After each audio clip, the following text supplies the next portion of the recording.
Impilo inzima kaNokwanda ngubane oneminyaka engu-14 kusukela azalwa unenkinga yokuvuvukala kobuso. Umama wakhe uthi le ntombazanyana isiye kohlinzwa esibhedlela kathathu kepha akwehli ukuvuvukala futhi odokotela abacacisi ukuthi yini inkinga yakhe. Ngathi ngithatha ngihlanganise nane angisebenzi ngiphila ngegrant kuphela. Njengoba ngisho nje ingane ikibe nenkinga mhlambe isento ezoyidla ngoba kuvuma uthatha kahle izinto eqinile uyathungana. uNokwanda uthi unyaka nonyaka kuya ngokuba nzima ukuya esikoleni.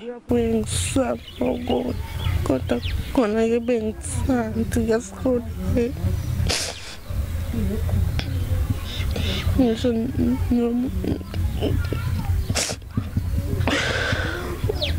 Umndeni kaNokwanda uthi isifiso sabo esikhulu ukuthi uNokwanda atholeke usizo ngokusheshsha ukuze ezokwazi ukuqhubeka nempilo yakhe abuyele esikoleni ngonyaka ozayo.